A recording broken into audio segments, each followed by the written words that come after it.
तो सबसे पहला कहानी क्या होता है, रेशियो एनालिसिस के लिए हम लोगों को ये सीखना पड़ता है, ठीक है। तो रेशियो एनालिसिस में लॉन्ग टर्म डेप्ट होता है, डेप्ट इक्विटी रेशियो होता है, शेयर होल्डर फंड आता है। उसमें बच्चे लोग काफ़ी कंफ्यूज हो जाते हैं, जैसे कि किस में क्या डालें, डेप्ट का मतलब क्या होता है, ठीक है। तो जैसे कि हम लोग जानते हैं डेप्ट इक्विटी रेशियो में क्या होता है, जैसे कि डेप्ट इक्विटी रेशियो जब हम लोग बनाते हैं तो उसमें डेप्ट का मतलब लॉन्ग टर्म डेप्ट होता है, लॉन्ग टर्म डेप्ट। तो ये जो कंपनी अकाउंट का बैलेंस शीट है ये पूरी तरीके से करेक्ट नहीं है, मैं जस्ट समझाने पर्पज़ के लिए मैंने बनाया है। तो वहाँ पे देखना, कभी कभार तुमको बोलेगा रिटर्न ऑन इन्वेस्टमेंट निकालिए, तो रिटर्न ऑन इन्वेस्टमेंट के लिए मुझे कैपिटल एम्प्लॉयड का दरकार पड़ रहा है, और वहाँ पे तुमको पूरा बैलेंस शीट का ही डेटा दे देगा। तुम पूछते रहोगे कहाँ पे कैपिटल एम्प्लॉयड क्या ले क्या नहीं ले। तो कैपिटल एम्प्लॉयड का इसमें से तुमको पता चल जाएगा क्या क्या होता है। कैपिटल एम्प्लॉयड का मतलब होता है share holder fund, share holder fund plus share holder fund plus share application pending allotment plus non current liability. मतलब ये तीन जो पोर्शन होते हैं इसके अंदर ये सब जो चीज़ें आ रही हैं ये सारे के सारे कैपिटल एम्प्लॉयड का पोर्शन होते हैं, ठीक है। अगर तुमको कुछ ऐसा डेटा दे दिया जिससे कि तुमको बोलेगा कि डेप्ट इक्विटी रेशियो निकाल ली, तो तुमको कैपिटल एम्प्लॉयड दे दिया हुआ है, रिजर्व एंड सरप्लस तुमको दे दिया हुआ है, या शेयर होल्डर फंड दे दिया हुआ है। तो कैपिटल एम्प्लॉयड और शेयर होल्डर फंड को माइनस कर दोगे तो तुम्हारा क्या आ जाएगा, लॉन्ग टर्म डेप्ट, ठीक है। दूसरा टेक्निक क्या होता है, तुमको टोटल डेप्ट दे दिया है, तो टोटल डेप्ट और तुमको करंट लायबिलिटी अलग से बोल दिया है, तो लॉन्ग टर्म डेप्ट कैसे निकलेगा, टोटल डेप्ट माइनस करंट लायबिलिटी, मतलब ये पूरा पोर्शन, तो तुम्हारा क्या आ जाएगा, लॉन्ग टर्म डेप्ट, ठीक है।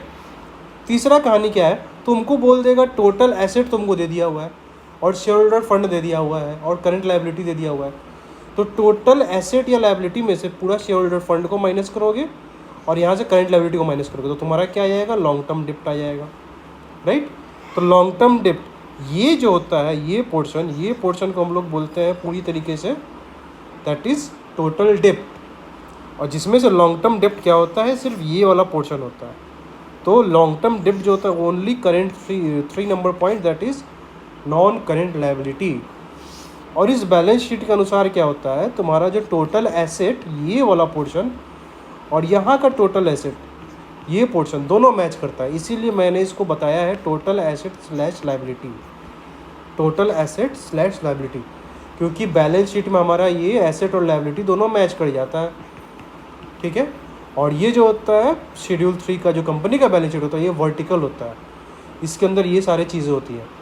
जैसे कि हम लोग आते हैं नॉन करेंट एसेट, तुमको यहाँ पे दे दिया है नॉन करेंट एसेट, ठीक है। तो non current asset plus current asset equal to total asset, ठीक है।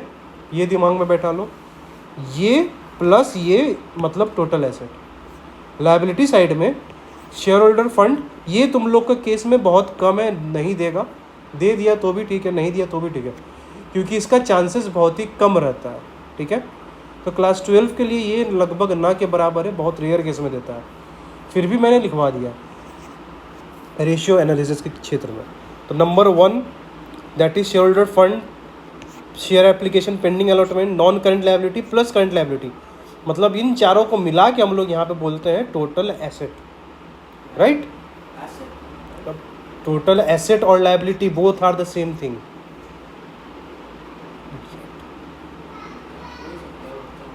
तो ये जो होता है यहाँ पे ये हो गया टोटल एसेट और ये हो गया टोटल लायबिलिटी, दोनों का मतलब एक ही है, चाहे एसेट बोले या फिर लायबिलिटी बोले। तो इन चारों को टोटल करने के बाद जैसे कि मान लो मैं ये कह सकता हूँ शेयर होल्डर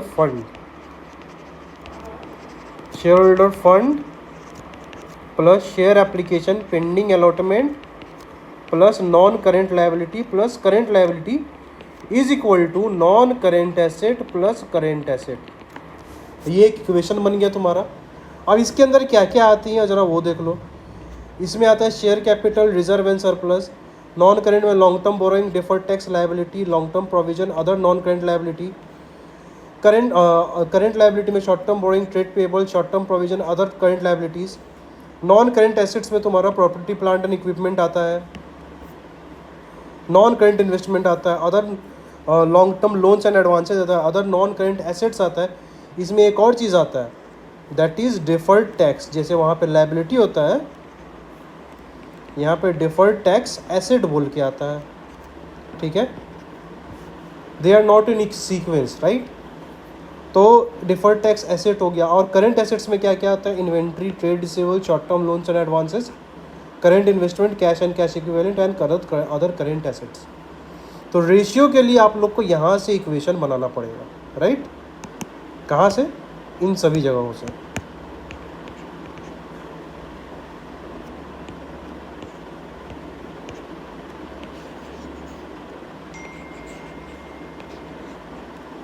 तो तुम लोगों को समझ में आ गया? तो कहानी क्या हुआ? कैपिटल एम्प्लॉयड ये वाला पोर्शन हो गया हमारा, ये पोर्शन कैपिटल एम्प्लॉयड, ये पोर्शन टोटल डेप्ट, ये पोर्शन लॉन्ग टर्म डेप्ट। तो तुमको यहाँ से ही इक्वेशन बना के देना पड़ेगा, ठीक है।